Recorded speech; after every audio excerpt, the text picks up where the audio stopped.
Common सी problem होती है। Suppose there is a conductor in the shape of hollow sphere. इसको एक charge Q दिया गया।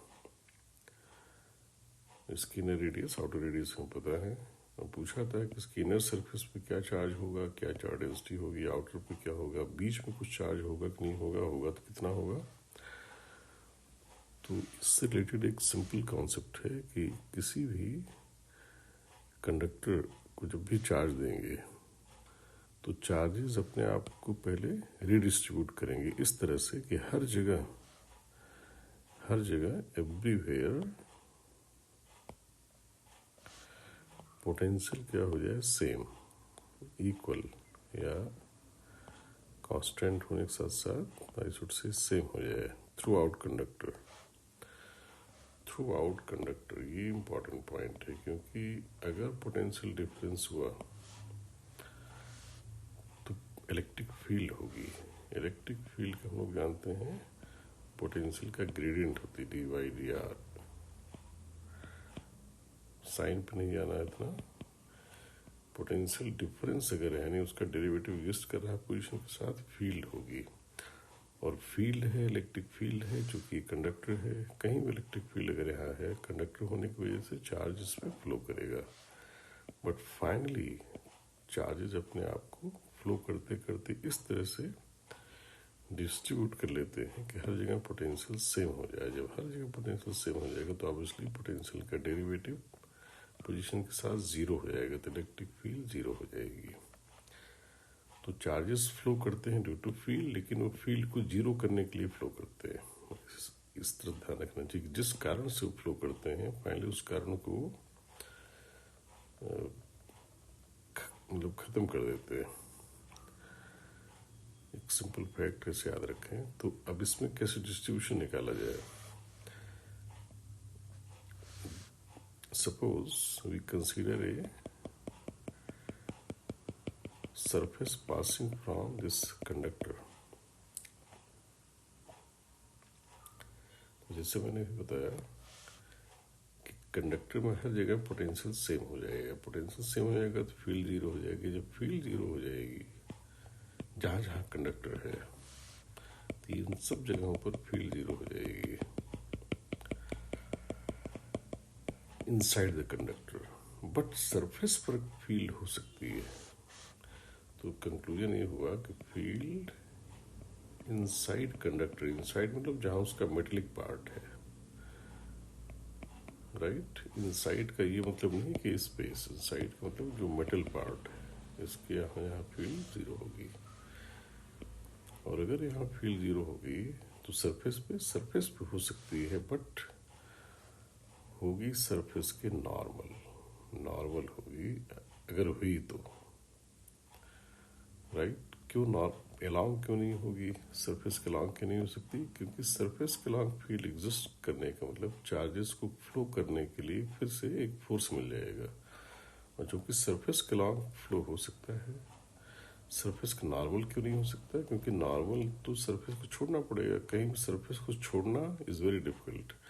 उसके बाइंडिंग फोर्सेस होते हैं किसी भी सरफेस के, उसके साथ जो पार्टिकल अटैच्ड है वो आसानी से अलग नहीं किया सकता। तो सरफेस तो बाइंडिंग फोर्सेस इसको अलग नहीं होने देंगे इलेक्ट्रिक फील्ड के बावजूद, जब तक बहुत स्ट्रांग फील्ड ना हो। तो सरफेस के अलोंग फील्ड इसलिए एब्सेंट हो जाती है क्योंकि सरफेस के अलोंग फील्ड एग्जिस्ट करने मतलब चार्जेस फ्लो करेंगे। और फाइनली हम एनालिसिस करते हैं स्टैटिक कंडीशन में, इसलिए इस टॉपिक का नाम होता है इलेक्ट्रोस्टैटिक। किसी बॉडी पर चार्ज देने के बाद उसकी एनालिसिस हमेशा इलेक्ट्रोस्टैटिक कंडीशन की जाती है। इलेक्ट्रोस्टैटिक कंडीशन का मतलब ऐसी कंडीशन जिसमें चार्जेज एट रेस्ट हो। चार्जेज एट रेस्ट का मतलब उन पर फील्ड फ्लो कराने के लिए नहीं अवेलेबल है। जब फील्ड नहीं अवेलेबल है तो सरफेस के अलोंग फील्ड जीरो होगी, बट जो नॉर्मल फील्ड है वो हो सकती है। यहाँ ये एक्सेप्शन याद रखना चाहिए कि नॉर्मल फील्ड हो सकती है बट सरफेस के अलोंग नहीं होगी, बॉडी की मेटल के अंदर नहीं होगी। तो फिर आता है डिस्ट्रीब्यूशन, चार्जेस कहाँ कितने हैं। तो now we will take the help of Gauss law. Gauss law क्या कहता है कि अगर किसी भी गॉसियन सरफेस को कंसीडर किया जाए तो उससे एसोसिएटेड फ्लक्स इलेक्ट्रिक फ्लक्स क्या होना चाहिए, उसके अंदर enclose charge divided by epsilon not. Total electric flux होता है एंक्लोज चार्ज उस सरफेस के अंदर अपॉन एप्सिलॉन नॉट।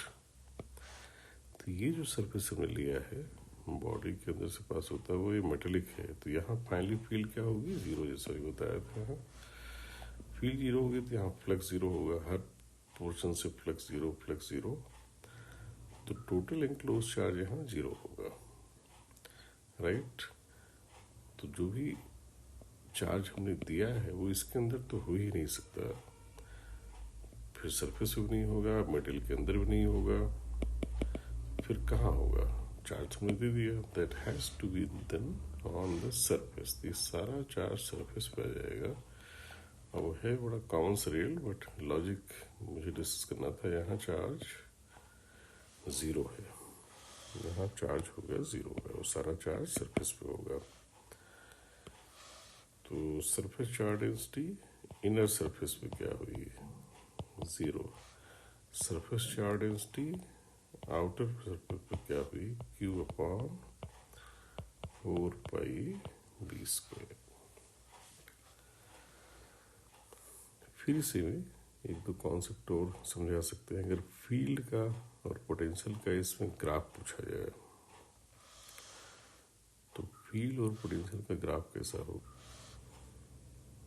फील्ड का ग्राफ ऐसा आएगा, क्योंकि अभी बताया जहाँ अंदर हर जगह फील्ड जीरो है, गॉसियन सरफेस लेने यहाँ सरफेस लेके मैंने प्रूव कर दिया था कि अंदर हर जगह एंक्लोज चार्ज जीरो, तो यहाँ चार्ज हो सकता था बट है होगा नहीं, एग्जिस्ट नहीं करेगा, और फील्ड अंदर मेटल में हो नहीं सकती। तो इन सब सिंपल लॉजिक से हम कह सकते हैं कि अंदर हर जगह फील्ड जीरो होगी। जब यहीं नहीं है तो स्पेस में कहाँ से होगी, तो फाइनली सरफेस तक फील्ड जीरो, लेकिन सरफेस के जैसे बाहर जाएंगे चार्ज तो यहाँ है, तो इसके बाहर जाने पर ये चार्जेस सरफेस के दे विल प्रोड्यूस फील्ड, तो एकदम से सरफेस के बाहर में फील्ड मिलने लगेगी।